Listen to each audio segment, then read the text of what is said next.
everyone, I'm Dr. Fernandez and I'm here to discuss about project team development. In my previous videos, we have discussed about project management. We have also discussed about the role of human resource in projects. This video, we are going to basically discuss the role and importance of team. When I use the term team, a project cannot be success if one person is contributing.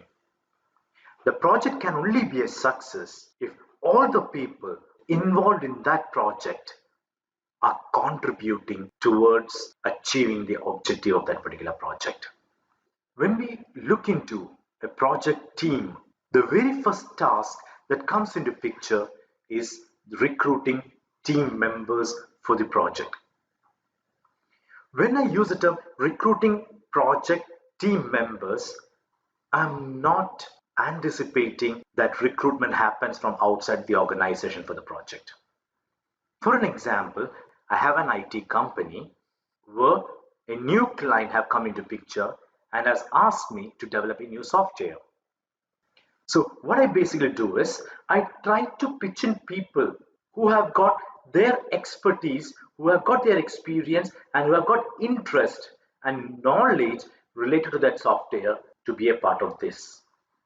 But when I look at, I'm not recruiting someone from outside, I'm recruiting to this particular project from the organization.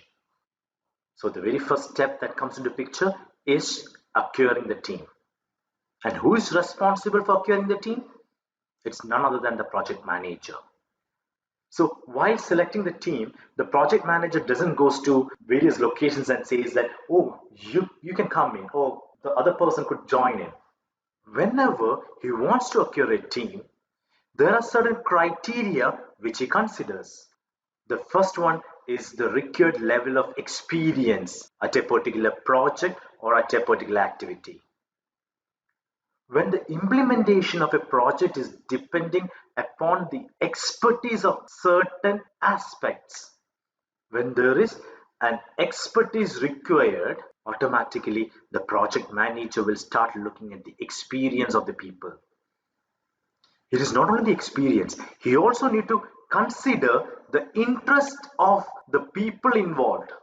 I just cannot say that, oh, he has got ample enough of experience and I want him to be in my project. If that person is not interested to be in the project, unfortunately, he is not going to contribute much. So if I need to consider recruiting someone for my project, I also need to consider his interest levels on that particular project.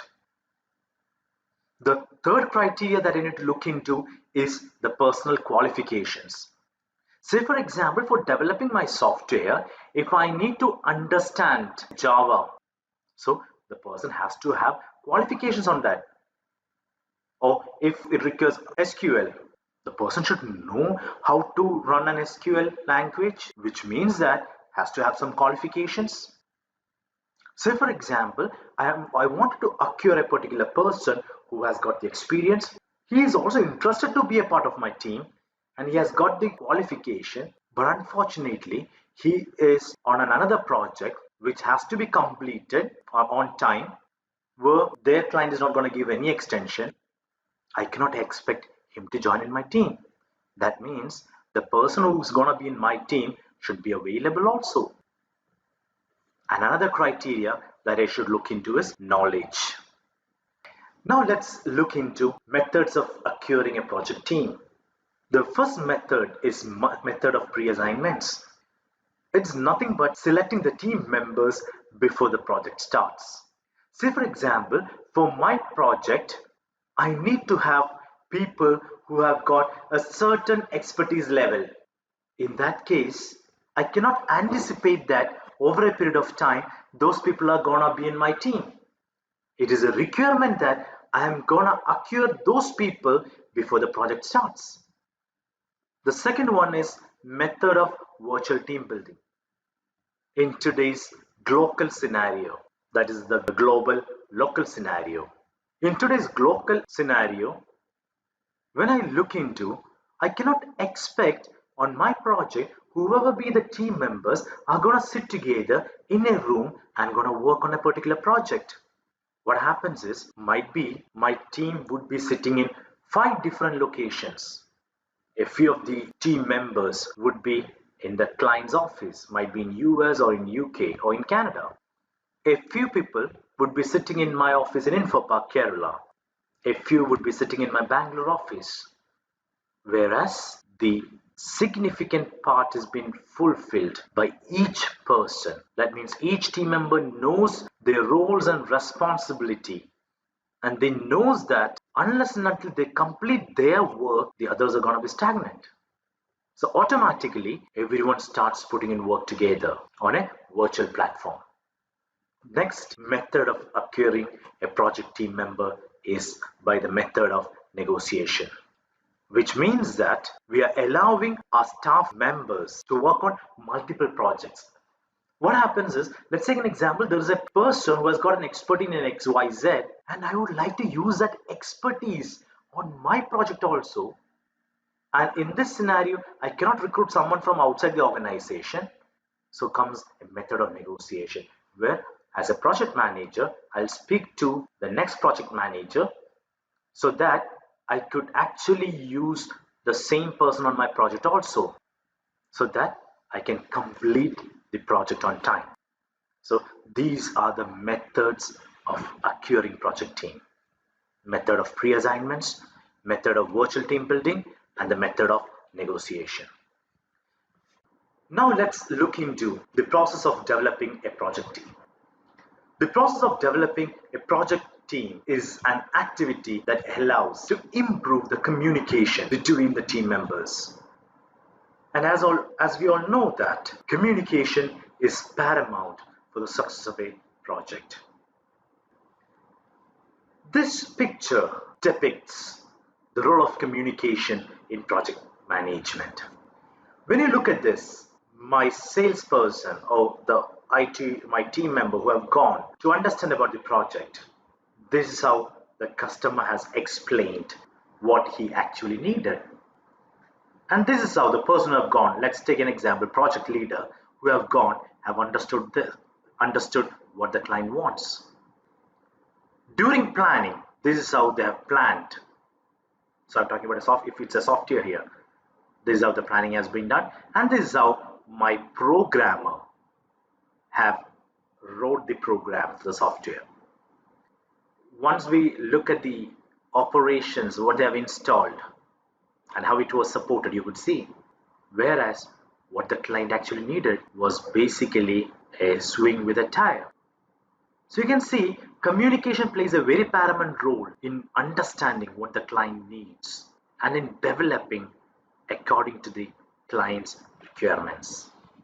So improving the internal and external interaction of team members is necessary. Developing their competencies and skills, knowledge, skills, and attributes, we call it as KSAs. Say for example, when a training need identification has been done, the requirement of the human resource for the project on Java, the requirement is excellent. But the person I've got has got very good knowledge on Java. That means there's a training need where this very good has to be converted to excellent, where the training has to be given. So the competencies and the skill sets of the team members can be developed. And it's an activity. The process of developing project team is an activity that allows optimizing the overall team environment. When there is a positive environment among the team members, automatically it will improve the efficiency. So when we are going to develop the project team, there are certain factors that we need to consider. The first one is cultural diversity. The team members of my project are basically from various cultures. So the cultural diversity has to be considered. The team climate and the coordination and the global environment has to be considered. As I said when I started my presentation, it's a local world where global is on a local side. It's nothing but on my project, I might have the Americans, I might have the British, I might have the Dutch, I might have Indians. So it's a global environment where I need to look into. So the question is, what are the objectives of project team development? Why should we develop a project team? It's nothing but it's to improve the skill and technical competencies of team members. Once the skills and the technical competencies of the team members are improved, it will automatically increase the probability of achieving the project deliverables. Second one is to improve internal agreement and personal recognition among team members. Once it achieves, the morale of the employees improves. The conflict or the number of conflicts reduces. Once the morale of the employee increases and once there are less number of conflicts, automatically the productivity would improve. And the third objective of project team development is to establish a dynamic team culture to improve the team spirit and cooperation between the team members. Once there is improved team spirit and cooperation between the team members, automatically it improves the morale and it improves the efficiency of the employees.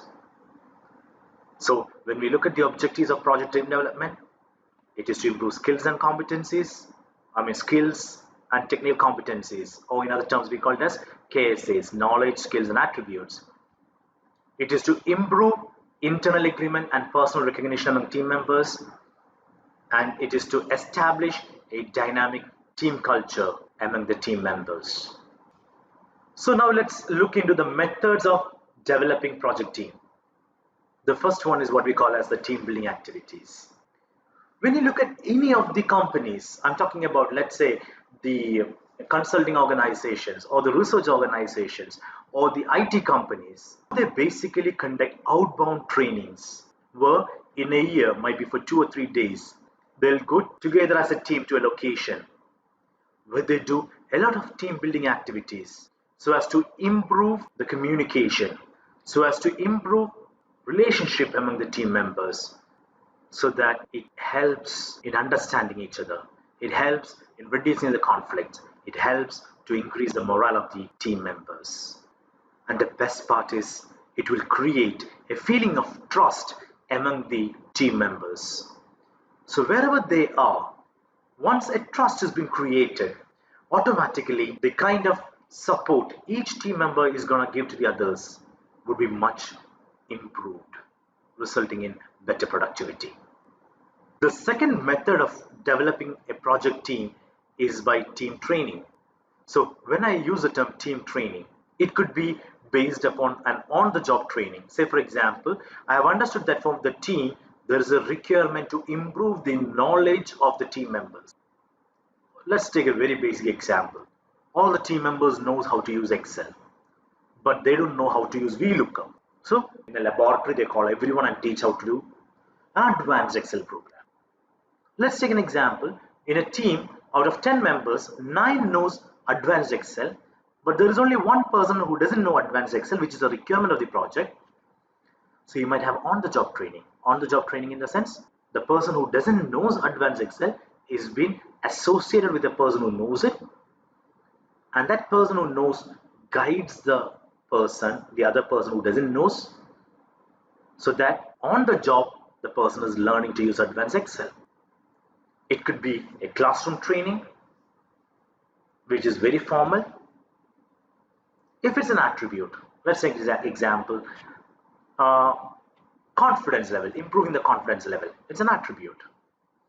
So it could be informal in nature also. It's not always that the team training has to be formal in nature. It's not. Depending upon the requirement, it can move from formal or to informal. The next one is team co-location. As I said in my previous slides, today it's not necessary that everyone is going to sit on one single office.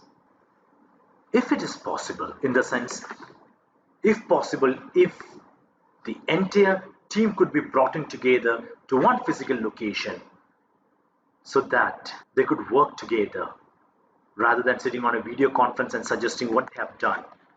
It is more efficient that people sit together and work. Now let's look into the rewards and recognition.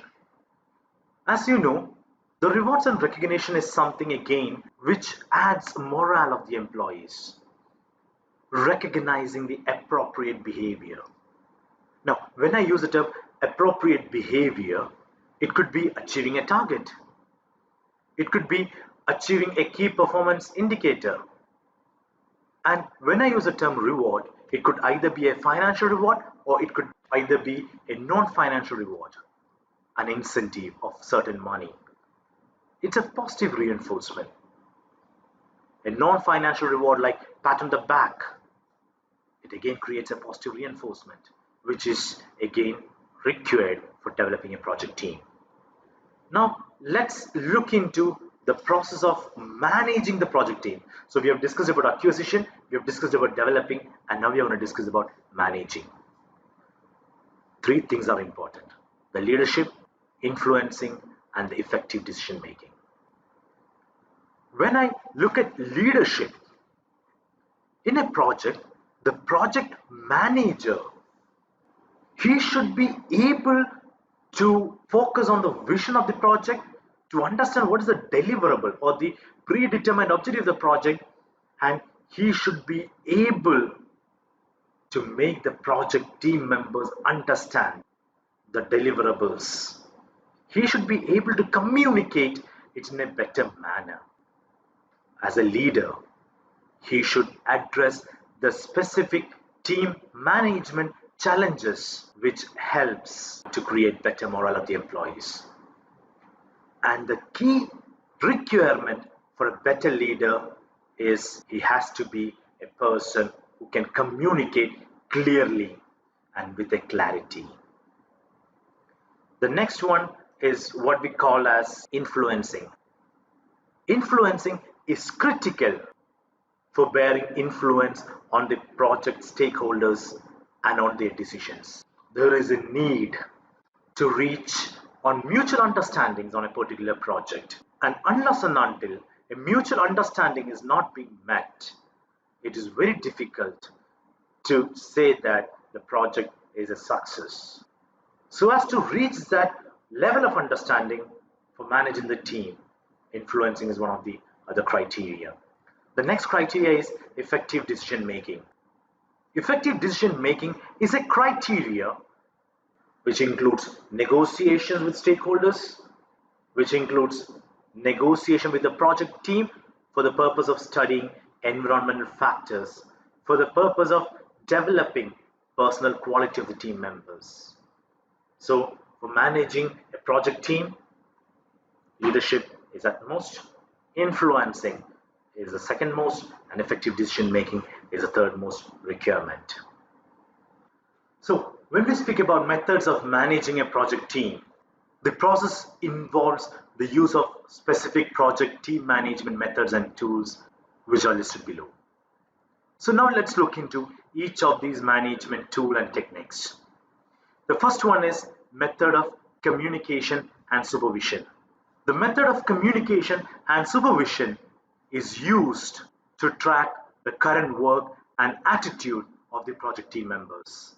It could be by the means of live conversation with the team members, or it could be by the means of observation of the team manager, the project manager, or reviews the achievements in the context of deliverables of each team member, or it could be the accomplishments and the interpersonal issues. So understanding about each team member, communicating with them, understanding whether the team member has understood the requirements that has been anticipated by that particular person, by the organization, is utmost necessary. The second management method and technique that we are going to adopt is method of performance appraisal. The method of performance appraisal allows measuring the performance of each of the team member in that particular project. Once it is being conducted, each team member gets a clarity on their roles and responsibilities, what they have done, what they were supposed to do. And after completing the performance appraisal, a constructive feedback can be given by the project manager. This will help to discover unresolved issues. This performance appraisal will help to develop individual training plans. The third method is method of conflict management.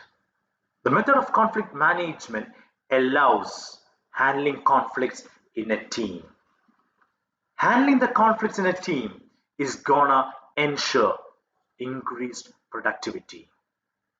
The next method is change request. Change requests are generated during the course of process and submitted to the project management team. The major purposes of having a change request is to ensure development of preventive actions to reduce a team member's absence. The next method is project management plan updates. Project management plan updates generally include changes to the team members' roles, generally includes changes to team members' responsibility and authorities, generally include changes from what earlier was planned. Once these updates are being done, each project team member has been updated. It helps them to achieve the deliverables. And the next method of managing a project team is project management organization assets, which includes lessons learned, which includes documenting from the start to the closure of the project, which includes the historical records related to the project, various templates and standards that's been developed during the project. All these are collected and is being kept in a knowledge management platform wherein it can be used on a later date as and when it is required. These are the assets of the organization, whereas the software could be the major asset, which is the client. The lessons learned, the documentation, the historical records, the templates, the standards, these are the assets of the organization who have developed that software, which can be used on a later date. This is the reference from which I've taken. Any questions, please, you have my email address on the very first slide. Thank you very much for your patient listening.